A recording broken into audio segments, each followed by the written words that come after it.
Uttarakhand board 2024 के परिणाम घोषित हो चुके हैं और सभी छात्र छात्राओं में काफ़ी उत्साह भी देखने को मिल रहा है। हम अल्मोड़ा की बात करें तो अल्मोड़ा के रहने वाले पीयूष खोलिया ने पूरे प्रदेश का नाम रोशन किया है और उन्होंने पहली रैंक हासिल की है। तो वहीं नैनीताल की रहने वाली कंचन जोशी ने भी नाम रोशन करते हुए संयुक्त रूप से प्रदेश का भी नाम रोशन किया। हमारे साथ मौजूद हैं पीयूष खोलिया। आपका स्वागत है लोकल 18 में। किस तरह से देखते हैं, कैसे मेहनत करी आपने और जिस मुकाम में आप पहुँचे हैं उसके बारे में? सर वो मेहनत तो करी थी तभी रिज़ल्ट भी आया है। उसके अलावा मुकाम में तो बहुत छोटा मुकाम है सर मेरे लिए, तो मतलब ये इसमें ज़्यादा कुछ वो भी नहीं था।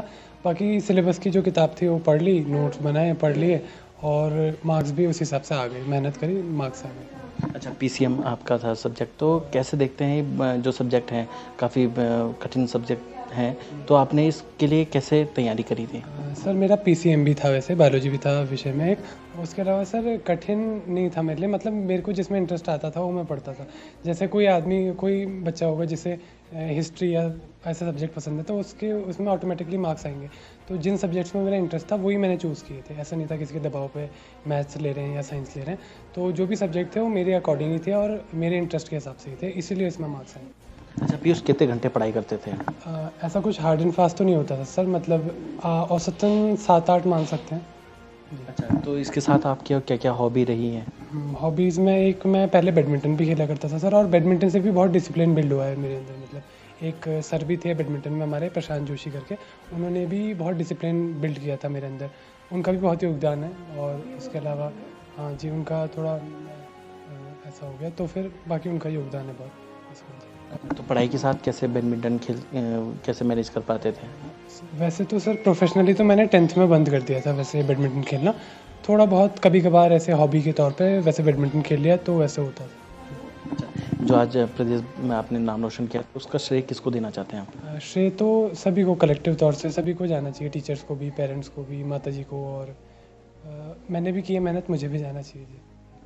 तो टीचरों का कितना योगदान रहा है? टीचरों का भी बहुत योगदान रहा है, सपोर्टिव टीचर्स से बहुत। और हमारी क्लास टीचर जो थी दीपशिका मैम, वो भी बहुत सपोर्ट करती थी। केमिस्ट्री वाले सर भी, भूपेश वन सर, वो भी करते थे। और इंग्लिश वाले गुरुदेव सर भी करते थे। मैथ अर्जुन भी सर भी बहुत सपोर्ट करते थे, मैथ्स वाले। और फरतियाल सर ने भी बहुत सपोर्ट किया। भले 1 नंबर बायोलॉजी में रह गया बस मेरा, उसका अभी भी मतलब खेत तो क्या है, 99 आगे बहुत है। उसके अलावा हिंदी वाले सर भी थे सर, वैसे वो हिंदी मेरा विषय तो नहीं था, लेकिन उन्होंने भी काफ़ी सपोर्ट किया है, भास्कर कांडपाल सर ने। दोस्तों के साथ कैसे कॉम्बिनेशन रहता था पढ़ाई के प्रति? एक्चुअल में सर वैसे तो ऐसा था, मतलब उतने क्लोज फ्रेंड तो नहीं थे मेरे, क्योंकि मैं हमेशा, मतलब अब मेरा इंटरेस्ट था पढ़ाई में तो उसी की बातें मैं करने लग जाता था। तो कुछ लोग तो थे जो मतलब इंटरेस्ट लेते थे उसमें, बाकी इन्जॉयमेंट भी होता था बहुत। ऐसा नहीं है हर समय पढ़ाई कर रहे हैं। पीयूष का आगे का सपना क्या है? सपना तो अभी डिसाइड वैसे नहीं हुआ है, मतलब मोटा मोटा रिसर्च फील्ड में थोड़ा। अच्छा, जो आने वाले जो बच्चे हैं, भविष्य जो देखते हैं कि आगे जाके 12th में इतने मार्क्स लेके आए, उनके लिए क्या सुझाव देना चाहते हैं आप? उनके लिए कुछ नहीं सर, मतलब रट के मार्क्स नहीं लाना है, इंटरेस्ट लेना है पढ़ाई में और उसके बाद मार्क्स लाने हैं। अच्छा, जो आप पढ़ाई करते थे वो कितना घंटे करते थे और कैसे स्टडी करते थे आप? लगभग मतलब कभी भी घंटे के तौर पे मैं पढ़ाई को मेज़र करूं ऐसा तो कभी नहीं था। औसतन मान सकते हैं 7-8 घंटे, और इक्वली डिस्ट्रीब्यूशन था, जिसमें ज़्यादा मेमोराइज़ करना होता है, जिन सब्जेक्ट्स में अब याद तो करना ही पड़ता है समझ करके, तो उनको थोड़ा सा ज़्यादा, जैसे बायोलॉजी हो गया, केमिस्ट्री हो गया। बाकी मैथ्स भी बहुत ज़रूरी थी, मैथ्स में तो प्रैक्टिस ही करी है। और रेलेवेंट मोस्ट पढ़ा है मैंने, जो 12th बोर्ड्स के अकॉर्डिंग है ना, तो पढ़ने को तो बहुत कुछ है लेकिन ज़्यादा रेलेवेंट ही पढ़ा मैं 12th के अकॉर्डिंग। अच्छा, तो पढ़ाई आप क्या ट्यूशन लिया करते थे, कैसे? ट्यूशन वगैरह तो नहीं, ऑनलाइन वगैरह भी बहुत सपोर्ट हो जाता है ऑनलाइन पढ़ने से। वैसे एक मैथ्स मैंने, एक ऑनलाइन भी बहुत मतलब हेल्प मिलती है सारे सब्जेक्ट्स पढ़ने में, तो तब उसमें भी हो गया। बहुत बहुत धन्यवाद, आपके उज्ज्वल के भविष्य की बहुत बहुत बधाई आपको।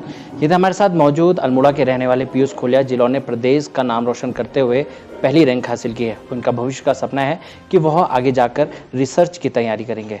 उत्तराखंड के अल्मोड़ा से मैं रोहित भट्ट, लोकल 18 के लिए।